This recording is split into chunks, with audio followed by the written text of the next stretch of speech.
دہشت گردی کے ناسور سے نبرد آزما ہے، جس میں ہزاروں معصوم شہریوں، قانون نافذ کرنے والے اداروں، انٹیلیجنس ایجنسیز، افواج پاکستان، پولیس اور ایف سی کے جوانوں نے اپنے خون سے پاکستان کی دھرتی کو سینچا ہے۔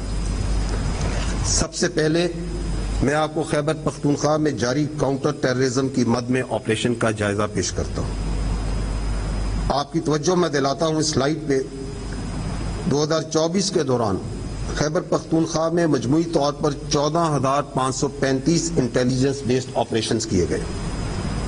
روزانہ کی بنیاد پر کیے جانے والے انٹیلیجنس بیسڈ آپریشنز کی تعداد 40 کے لگ بھگ ہے۔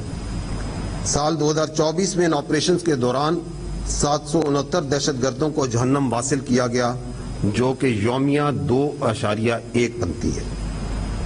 2024 میں ان آپریشنز کے دوران خیبر پختونخوا میں 577 قیمتی جانوں نے جام شہادت نوش کیا، جن میں پاک فوج کے 272 بہادر آفیسرز اور جوان، پولیس کے 140 جبکہ 165 معصوم پاکستانی شہری شامل ہیں۔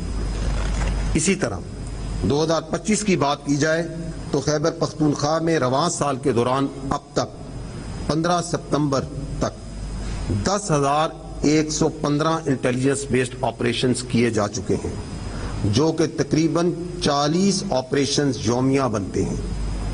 ان آپریشنز کے دوران 917 دہشت گردوں کو جہنم واصل کیا جا چکا ہے، جو کہ روزانہ کی بنیاد پر 3.5 ہے۔ سال 2025 میں خیبر پختونخوا میں ان آپریشنز کے دوران 516 قیمتی جانوں نے جام شہادت نوش کی، جس میں پاک فوج کے 311 بہادر آفیسرز اور جوانان، پولیس کے 73 جبکہ 132 معصوم پاکستانی شہری شامل ہیں۔ اگر ہم گزشتہ 10 سالوں میں دہشت گردی کے واقعات اور اس کے دوران جہنم واصل کیے گئے خارجیوں کا تقابلی جائزہ کریں تو آپ دیکھ سکتے ہیں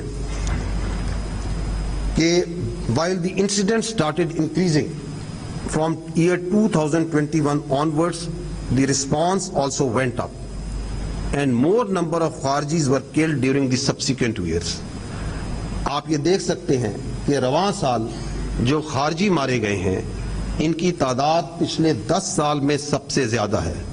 اسی طرح جو پچھلے سال مارے گئے تھے وہ اس سے پچھلے 9 سال میں سب سے زیادہ تھے۔ تو جہاں آپ کو بڑھتی ہوئی دہشت گردی نظر آتی ہے، وہاں ریاست کی طرف سے افواج پاکستان، انٹیلیجنس ایجنسی، قانون نافذ کرنے والوں کا رسپانس بھی آپ کے سامنے ہے۔ آپ یہ بھی دیکھ سکتے ہیں کہ 2014 میں آرمی پبلک سکول کے اندھوناک واقعے کے بعد اس وقت کی حکومت، انٹیلیجنس ایجنسیوں اور قانون نافذ کرنے والے اداروں نے ایک انتہائی مربوط حکمت عملی اپناتے ہوئے دہشت گردی کو جڑ سے اکھاڑنا شروع کیا اور ایک پرامن خیبر پختونخوا کے خواب کے مکمل قریب پہنچ گئے۔ بدقسمتی سے پھر یہاں ایک سوچے سمجھے منصوبے کے تحت دہشت گردوں اور ان کے سہولت کاروں کو سپیس دی گئی۔ یہاں پر گورننس اور عوامی فلاح و بہبود کو جان بوجھ کر کمزور کیا گیا اور گمراہ کن بیانیے بنانے کی کوشش کی گئی، جس کا خمیازہ آج خیبر پختونخوا کے بہادر اور غیور عوام اپنے خون اور اپنی قربانیوں کے ذریعے دے رہے ہیں۔ سب سے اہم بات یہ ہے کہ وہ کون سے عوامل ہیں۔ ان عوامل کو جاننا ضروری ہے جن کی وجہ سے دہشت گردی موجود ہے۔ یہ 5 نکات میں آپ کے سامنے پیش کرتا ہوں۔ پہلی وجہ، نیشنل ایکشن پلان کے نکات پر کلن عمل کرنا نہیں۔ دوسری وجہ، دہشت گردی کے معاملے پر سیاست کرنا اور قوم کو اس سیاست میں الجھانا۔ تیسری وجہ، بھارت کا افغانستان کو پاکستان کے خلاف دہشت گردی کے لیے بیس آف آپریشنز کے طور پر استعمال کرنا۔ چوتھی وجہ، افغانستان میں دہشت گردوں کو محفوظ پناہ گاہیں اور جدید ہتھیاروں کی دستیابی۔ میں آپ کے سامنے ایک نمبر رکھتا ہوں، صرف 2024 اور 25 میں جو افغانی پاکستان کے اندر دہشت گردی کے واقعات میں جہنم واصل کیے گئے ان کی صرف تعداد 161 بنتی ہے، اور اس کے علاوہ جو افغانستان کے بارڈر سے دخل اندازی کرتے ہوئے جو خارجی وہاں پہ مارے گئے ان کی تعداد 135 بنتی ہے۔